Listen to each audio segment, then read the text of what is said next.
which is on how mindfulness can drive sales performance, with the feedback that we've just had from Jeremy talking about the importance of emotional intelligence, the importance of self-awareness going into sales, and also the whole emotional, mental well-being as well. So thank you for that nice tee up. So just a quick introduction. So my name is Angie, and I'm the founder of Outside in Performance, which is a company which is designed to bring mindfulness into corporates to help them improve performance. And my background is in tech, it's in SaaS. I've had 20 years running multinational companies such as SAP, TripAdvisor, more recently Decision, so running big teams of up to 300 people and 100 million P&L. And one of the things that really helped me in my career, sort of flying all over the world, dealing with all the pressures of being in an international sales environment, was mindfulness. And I started mindfulness about 14 years ago, so before it became a fad.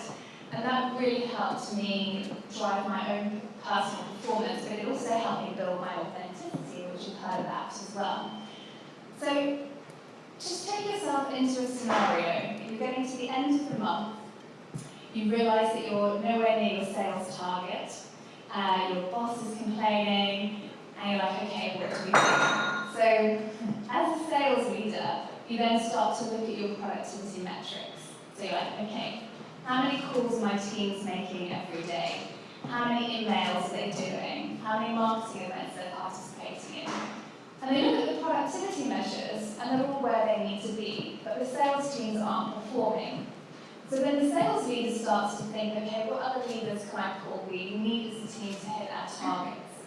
And so they start to put all this pressure on the sales team to perform, and over time you'll see that teams actually start to get tired, they get fatigued, they get stressed, and they start to approach burnout. So what's the solution? Well, imagine if you could have a world-class sales team that is consistently hitting its quota month after month, quarter after quarter. Imagine if you could get a large part of your business through referrals or repeat businesses, which you've heard about today. So imagine if it could become that much easier. So what I'd like to talk about is how mindfulness can actually help improve the performance of your teams. Because the more pressure you put on your teams over time actually decreases your performance. So mindfulness is the act of being present. Being fully present in the moment without judgment. So mindfulness is being present in the moment without judgment. And it's a form of mental fitness, thank you. So just like going to the gym. So you go to the gym, you work out. Why wouldn't you work on your mental fitness as well? And your mental fitness is simply as much as being mindful and paying attention to your breath. And focusing on your breath. It's a tool that you have with you all of the time that you can use at any point. And having that time, that mental break, can actually enhance your performance. So it's scientifically proven that mindfulness helps decrease stress. It helps improve your overall mental health and well-being. It helps lower blood pressure.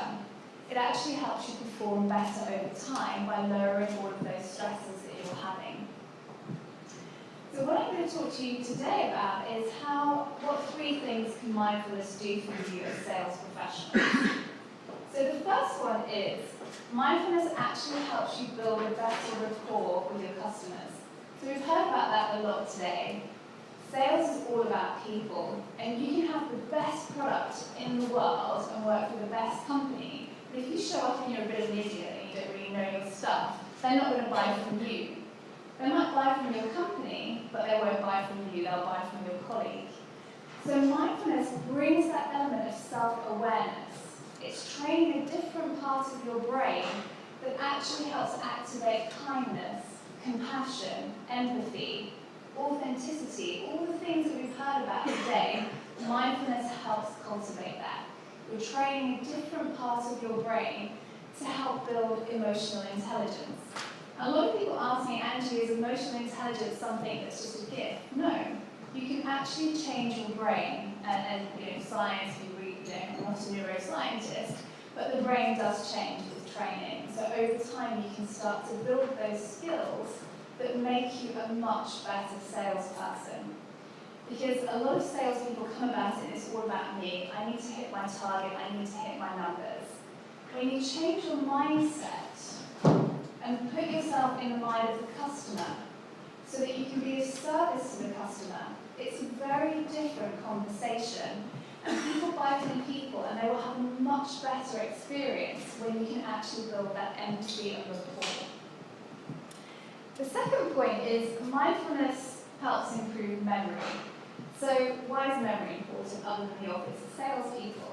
But how many times have you actually been on a sales call and you've forgotten that all-important question that you really needed? Or that you've forgotten the finer points of your deal, particularly if you're running large, big, complex SaaS transactions. Or even worse, you've already built a rapport with your customer and they remind you, how's your husband, wife, and your 5 children, they name them all, and yet you can't even remember if they're married or not. How many times has that happened to people? It used to happen to me. So mindfulness actually helps train a different part of the brain that's associated with memory and learning. So with practice, your memory is actually getting better. And it's also proven to actually help reduce the onset of Alzheimer's, which is also becoming a problem. So that's the second lesson. And then the third lesson is that it helps reduce stress. So it helps build our resilience to stressful situations. And stress isn't bad. Stress actually helps us perform. But once you start to stress so much, your performance actually decreases over time. So salespeople, come back to the scenario, you're getting towards the end of the month, you still don't know how you're going to hit your quota. And so your boss is having a go at you, and you start to feel your stress levels rise. So your stress levels rise, you start to make mistakes. You also start to snap, so you have knee-jerk reactions to situations, people, or events rather than responding mindfully to them. And all of these things, all of these stressors have an impact on the way you're interacting with your customers. They sense it, they feel your nervousness, they feel your desperation, and nobody likes to buy from someone that's desperate. They actually want to feel valued and feel like an individual. And so using mindfulness, having that time to take a pause actually increases your productivity and your performance. So actually doing less, sometimes you achieve more. So by taking that time out, by having a mindful minute, a mindful hour, or going to the gym, actually gives your brain that much needed strategic renewal so that when you come back, you're much more effective, you're much more able to see the bigger picture, and you're able to achieve significantly more. And sales is also all about mindset, and we've sort of talked about that. You need to have the right mindset. Because if you don't believe in what you're selling, and also to Jeremy's point, nobody else is going to, and to Chris's as well with the restaurant thing. So you have to really believe in what you're selling. And in doing that, you need to have the right mindset. You need to have that clarity of mind, and you need to have that self-awareness. So 3 things. So mindfulness can really help you drive better relationships with your customers and prospects. It can help improve your memory, and it can help boost your resilience to stressful situations. Because in the end, you are what you think. What you think impacts the way you feel. The way you feel impacts the way you act. And the way you act impacts the results you get as a person and as a sales professional.